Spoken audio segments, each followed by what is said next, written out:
መልካም ጸባይ ያለው መልኩ ሸበላ ነው። እኔን የሚወደኝ ከነፍሱ አስፈልጦ ፍቅርን የሚሰጥ። ሰላም ቤተሰብዬ እንዴት ናችሁልኝ? በያላችሁበት ዓለም ዳርቻ ሰላማችሁ ብዝዝት ትርፍርፍ ይበል እያልኩኝ ዛሬ አዲስ ቀን ነው። እንግዲህ ዛሬ ዕለተ ሐሙስ ጨረቃዎቻችን እንግዲህ ትላንትና ያው ትንሽ ተደባብረው መጥተዋል ከብዙ ናፍቆት በኋላ እና ብዙዎቻችሁ ባይመጡ ይሻለን ነበር። በቃ ብዙ ነገር እያላችሁ ነው። ሀይሚ እንዲያረገች ሀይሚ እንዲሆነች ሴት ልጅ ናት የምታስተካክለው ህይወቷን። አዎ ሴት ልጅ ናት። ግን ሴት ልጅ ደግሞ ያለ ምክንያት አይደለም ባሏን ልትጨቃጨቅ ወይም ልታኮርፍ የምትችለው። አንድም ፍቅር ነው፣ ሌላው ደግሞ የሆነ ጥቃቅን ነገር። ፍቅር በራሱ ያጨቃጨቃል፣ ፍቅር በራሱ ያጣላል። እና የሆነ ነገር ሀፕን ባደረገ ቁጥር የሆነ ነገሮች ትኩረት የሚያደርጉት ወደ ሴት ነው ማለት። አሁን ብዙዎቻችሁ ሀይሚ ሀይሚ ሀይሚ ሀይሚ አላችሁ። አሁን በትላንት እነሱ ሲጀመር አልተጣሉም እኮ ወዶቼ፣ ግጭት ትንሽ ግጭት ነው። እነሱ ደግሞ በየትኛውም ህይወት ላይ ያለ ነው የሚያጋጥም ነገር ነው። በቃ በተለይ በፍቅር በእውነተኛ ፍቅር ላይ አለ በቃ ጭቅጭቅ የሌለበት ሲጀመር ማለት ነው። ፍቅረኛሞች ሁለት ፍቅረኛሞች ተጨቃጭቀው ተጣልተው ሲታረቁ ያለው ስሜት ማለት ነው ደስ የሚል ስሜት ነው። በቃ ይሁን ደስ ይላል። የእውነት ከፍቅረኞቻችሁ ጋር የሆነ ተጣልታችሁ ስትታረቁ ደስ የሚል ስሜት ነው ያለው እና ያን ያህል የነሱ ደግሞ የገነነ ጸብ አይደለም፣ ትንሽ ናት። ትላንት አይታችኋል፣ ወዲያውኑ የተመለሰችው ሀይሚ። ከባድ ጸብ ቢሆን አይመለስም። እና አንዳንዶች ሀይሚ ላይ ለመፍረድ የምትሞክሩ አላችሁ። ማለት ሴት ልጅ ናት የምታስተካክለው። ለምንድን ነው ልሂድ የምትያው? ልሂድ ማለቷ ጥፋት ሊኖረው ይችላል። ግን ልሂድ ያለችው ልትሄድ አይደለም፣ ልትሄድ ሳይሆን ይህንን ምክንያት አድርጋ ለምን? እሺ በምን ታናግረው? በምን ምክንያት አድርጋ ታናግረው? ታዲያ ምክንያት እኮ ነው ይሄ። እሷ ለመታረቅ ምክንያት ነው ይህንን ያደረገችው። እርግጠኛ ሆኜ እነግራችኋለሁ እንጂ የእውነት ልሂድ ያለችው ጥለው ልትሄድ አስባም አይደለም። ልሂድ ያለችበት ምክንያት ይህን ሰበብ አድርጋ ለመታረቅ ነው።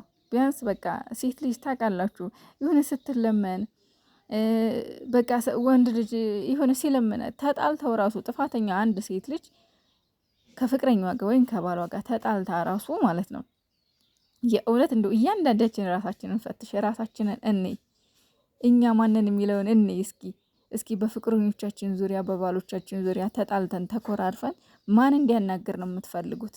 እኔ በበኩሌ እንደ ራሴ ባሌ እንዲያናግረኝ ነው የምፈልገው። ጥፋት እንኳን ባጠፋ ቀስ ብሎ አባብሎኝ ጠይቆኝ ከዛ በኋላ ነው ጥፋቴን ራሱ መናገር የምፈልገው። እንደው ምን ማድረግ አይቻልም። ይሄ ደግሞ የተፈጥሮ እንትናችን ነው ያለምንም መወሻሸት ማለት ነው። እና ሀይሚዬም ትላንትና ያደረገችው ያ ነው እንጂ ማለት የሚያስወቅሳት ነገር ነው ብዬ አላስብም።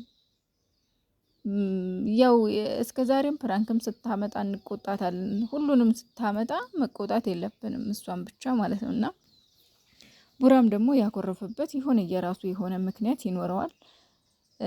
ያው ሴት ልጅ ብቻ አይደለችም ስሜታዊ፣ ወንድ ልጅም ስሜታዊ ይሆናል። እሱም ቢሆን ከሚስቱ የሆነ ነገር ይፈልጋል ማለት እሷ ዝቅ እንድትልለት ይፈልጋል። እና ዞሮ ዞሮ እውነተኛ ፍቅር ያው ፈተና ደግሞ ይበዛበታል። ይሄ ደግሞ በየትኛችንም ህይወት ላይ የሚያጋጥም ነው። እና አይዞኝ ውዶቼ፣ ማሮቼ፣ ጨረቃ ፋሚሊዎች ዛሬ ፍቅር ሆነው ሰላም ፈጥረው ይመጣሉ። እውነት ለመናገር ያው ብሩኬንም አሁን ነው ትንሽ 22 ደቂቃ አልፎታል። ይኸው እንደምታዩት ቀስት ያረኩበት ማይ ፋሚሊ ብሎ እንግዲህ የሀሰን እናት እና ደግሞ የሱን እናት እውነት ለመናገር ማለት ነው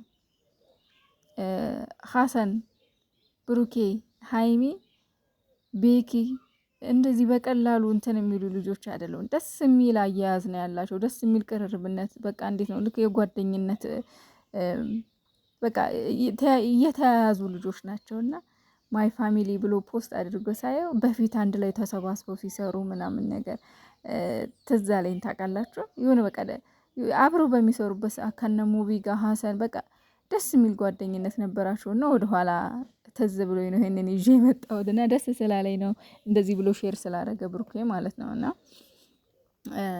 በተለይ ማይ ፋሚሊ የምትለው በጣም ደስ ይላል። እንግዲህ ብዙ የሚወሩ ነገሮች አሉ፣ ለነሱም መልስ ነው ይመስለኛል። ያው ከሀሰን ጋርም ይሁን ተራርቀዋል የሚል እንትን አለ፣ ግን አልተራረቁም፣ ሰላም ናቸው። እዚህ ጋር ደግሞ ዋጋሽ የሚገባቸው አጠገብሽ ያሉት ሳይሆኑ ሩቅ ያሉት ናቸው። ትኩረት ዋጋሽን ለሚያውቁት። ሀይሚዬ ምን ለማለት ፈልጋ ነው አልገባኝም። እንዳጠቃላይ እውነት ነው። ለምን አንዳንድ ጊዜ በእጅ የያዙት ወርቅ እንደ መዳም ይቆጠራል አይነት ነገር አለ። ይሄ በየትኛውም ህይወት ላይ ያለ ነው። አጠገባችን ያለ ሰው እኛን አትሆን ወይ እናት እንኳን የሆነ ልጇ ሲያጠፋ ወይም ደግሞ ሲበድላት ምን ትላለች? እኔን አሳጥቶ ያሳየህ፣ አንተ እንደዚህ ሆን አትልም። እኔን አሳጥቶ ያሳየህ ነው የምትለው። ለምን አሁን ጥቅምና ጉዳቴን አላወቅከውም። እኔ ሲያሳጣህ ግን ይህን ስታጣኝ ግን ታውቀዋለህ። እና ሀይሚዬ እንደዛ ለማለት የፈለገችው ምን እንደሆነ ባላቅም መልእክቱ ምንድን ነው የሚለው እንደዛ ነው መልእክቱ። ያው ዋጋ የከፈልንላቸው ሰዎች፣ ለነሱ ብዙ የምንሆንላቸው ሰዎች እኛ የምናደርገው ነገር ለነሱ ምንም እንደማይመስላቸው ነው። ይሄ ያለ ህይወት ነው። በየትኛውም አለ እንደዛ አይነት ነገር እና እኛ ግን በዛ መሀል ምን ያክል እንደምንታመም ምን ያክል እንደምንጎዳ እኛው ራሳችን እናውቃለን። በዚህ ህይወት ላይ ያለን ወይም ያለፍን እናውቀዋለን። እና ሀይሚዬ ደግሞ አይዞሽ፣ ያንቺን ዋጋ ያልተረዳ ማንም የለም ብዬ ነው የማስበው እውነት ለመናገር። ብሩኬም ደግሞ በጣም ነው የሚወድሽ፣ በጣም ነው የሚያፈቅርሽ፣ በጣም ይኮራብሻል፣ ይተማመንብሻል። የእውነት እንደው ዱባይ እንኳን ከቡታጅራ ዩቱበሮች ዱባይ ሚስቱን የመጀመሪያ ጊዜ ይዞ የሄደ እሱ ነው፣ ጓደኛውን። እግዚአብሔርን ነው የምላችሁ። በቃ ብሩኬ ለአንቺ ትልቅና ጥልቅ ስሜት ነው ያለው። በጣም ነው የሚኮራብሽ፣ በጣም ነው የሚተማመንብሽ። ደግሞ ዋጋሽን በጣም ነው የሚያውቀው። በተደጋጋሚ ሲናገርም እንሰማለን። ሲጀመር ከመናገር በላይ ደግሞ ብሩኬ ድርጊቱ ነው የሚያስታውቅበት ምን ያክል ለአንቺ ዋጋና ቦታ እንዳለው ማለት ነው። በተደጋጋሚ በተለያዩ ሚዲያዎች ላይም ቀርቦ ተናግሯል። ስለዚህ ያንቺ ዋጋ ትልቅ ነው፣ ሰፊ ነው በሁላችንም። በነገራችን ላይ ብሩኬ ብቻ አይደለም ማንም፣ እኛ ራሱ እግዚአብሔርን ተመልካች ኦዲየንስ ያንቺ ዋጋ ያልገባው ሰው አለ ብዬ አላስብም። እግዚአብሔርን እኔ አሁን ለምሳሌ ማለት ነው እውነቱን ግልጹን እንነጋገር ከተባለ ሀይሚዬ ለስንት ሰው ራሱ ስራ ፈጥራለች። ዩቱበሮች ለኛ ራሱ ማለት ነው። ለምን እደብቃለሁ? እውነታውን እናገራለሁ። ለኛ ራሱ አንቺ ትልቅ ዋጋ አለሽ። እግዚአብሔርን አነሰም አደገም ምንም ሆነ እኛ አንቺን አጀንዳ አንቺን አይዲያ አድርገን እንሰራለን። ስለምንወድሽ፣ ስለምናከብርሽ፣ ዋጋሽን ስለምናቀውም ላንቺ ፍቅር ስላለን እየወጣን በየጊዜው ላንቺ ያለንን ፍቅር እንገልጽልሻለን። ላንቺም ካንቺም ደግሞ የሆነ ስህተትም ሲኖር የምንናገረው ስለምንወድሽ ነው።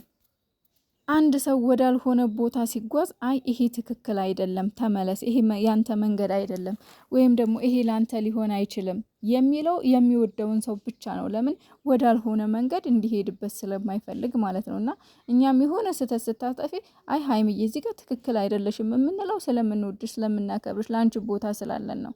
እውነት ለመናገር ሚዲያ ላይ እንደ ሀይሚ የነገሰ የለም። ሚዲያ ላይ እንደ ሀይሚ እኔ እንጃ፣ እኔ በበኩሌ ካየሁት አንጻር እንደ ሀይሚ የነገሰ እንደ ሀይሚ የተወደደ ሰው የለም። እኔ እዚህ ዩቲዩብ መንደር እኔ እንደማውቀው ማለት ነው። እና አንቺ በጣም የምትወደጅ ልጅ ነሽ፣ በጣም የምትከበሪ ልጅ ነሽ፣ ክብር ያለሽ ጨዋ ስርዓት ያለሽ ሴት ነሽ። ስለዚህ ያንቺ ዋጋ ያልገባው ማንም የለም።